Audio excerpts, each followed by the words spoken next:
Why, hey there, YouTube. It's Michelle. It is Tuesday evening, and this has to be about take 7 of this video. I have a fourth tall journal to share with you today. This one has a bee theme. The last one that I did had a bug theme, but this one is strictly bees.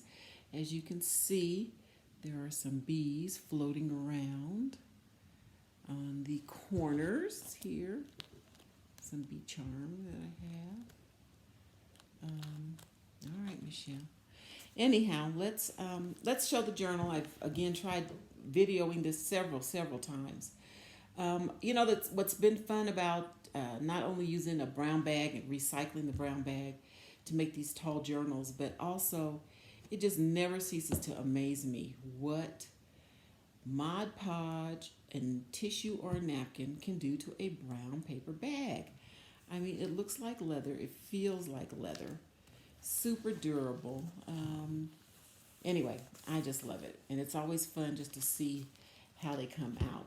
So this journal, again, it's 13 by 4.5. The pages on the inside are approximately 4 inches. So it's great for using up those 12 by 12 designer page sheets because you just fold it, and I usually just fold it at the 4 to make a 12 by 8, and then just fold that in half, and it's just perfect. So on the front, you'll see I have a wooden button here. It's been sewn into the lip here, and on the other side of it is another button to make it sturdy, so that way you don't pull it and it comes right out.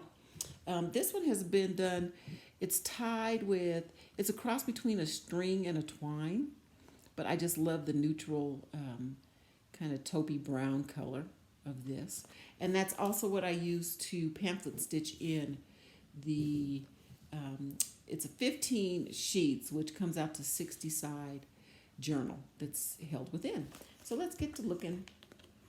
Again, this is about take 7 of this, so hopefully I couldn't get the lighting right because of the time of day. So when you open this up, let me make sure I got it right. Here we go. So the first thing is the lip, or the mouth of the bag becomes like a tuck spot, or a tuck spot for ephemera, receipts, whatever you want to hide in there, memorabilia. You open it up and you can see that napkin. Isn't that gorgeous? It's chrysanthemums and bees, and this beautiful script here.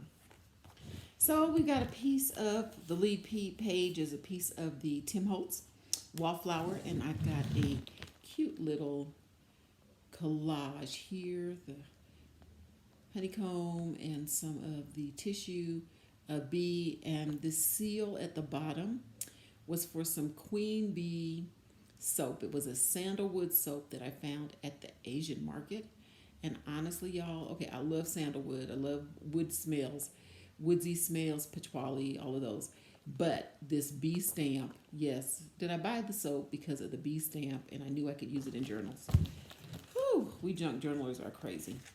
Alrighty, let's go here. The other side of that Tim Holtz paper, love that.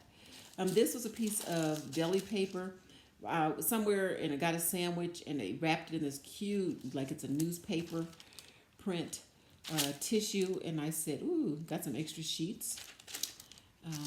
Next we have a piece of black mulberry paper, that handmade paper, gorgeous texture.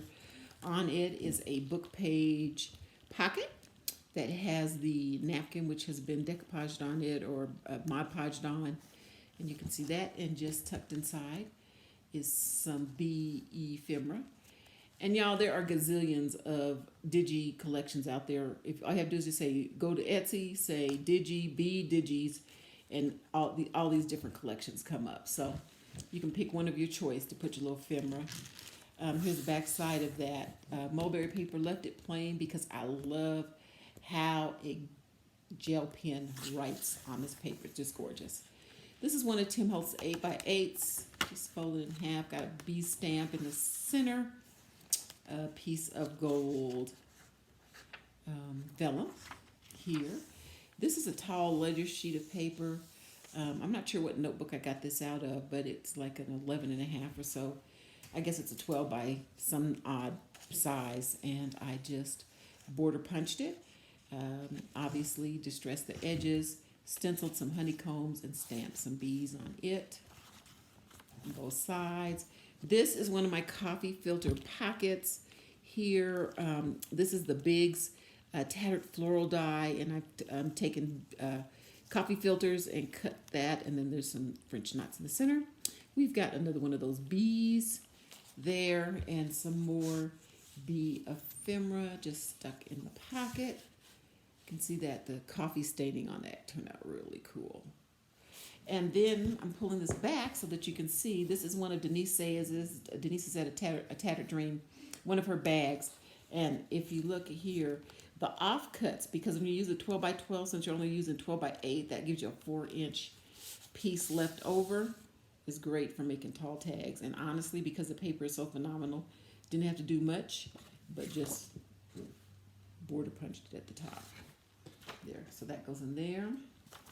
And then this here, love it. This was some, this was an experiment on, hey, I wonder what would happen if I used some turmeric. So I had some powdered turmeric and dyed papers, and just love the colors that came out. Really deep, deep, deep golden yellow. And then did some stamping and distressing. Here, another design piece of paper. This is another 8 by 8, stamped a bee on it up there. More bees, carrying out that theme. Here we got the honeycomb stamp and a bee here. This paper here, this was a 8.5 by 11 pack.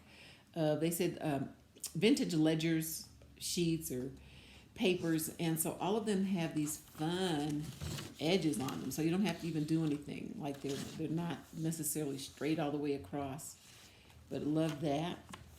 Here we've got a piece of Nick the Booksmith. Hey Nick. Nick is my neighbor up north. A piece of her eco dyed paper on vellum, and then more. And so see, here's that paper. See how it's got these little the printed cracks in it, and see how it's got the little dips and divs in it, like it's old. Like it's old. And so here, ledger, you know, the old green government record books. I was gifted one, and I use the pages, and it's perfect for these tall ledgers. And at the top of that one, we've got Queen Bee.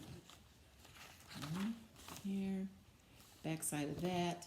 Here I just have a topper, and this was some, I'm not sure, I'm thinking it was a donation envelope, but I just loved that image, thought it would go great with the bees, and all I did was I just put it on the back of some paper that I had, piece of scrap that I had.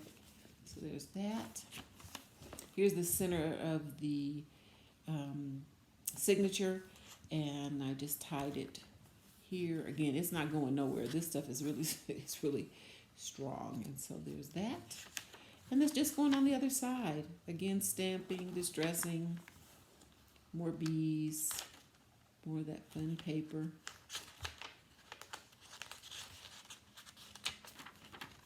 The other side of the eco dyed paper. That looks gorgeous. Just phenomenal.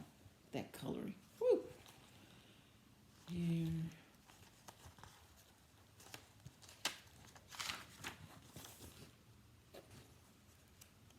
And I have two Martha Stewart punches. So I have one that's the, this one which you can't find anymore. I think I bought this on eBay. I broke two, and I just bought my third because I love this. I love this edge. And then here's the other one that I recently got. I think it's doily or something. There's that. Here's this. Okay.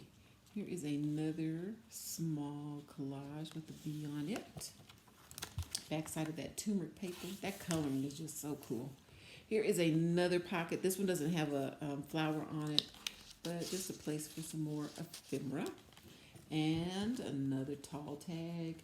Again, just using the offcuts from paper, the Tim Holtz paper, the 12 by 12.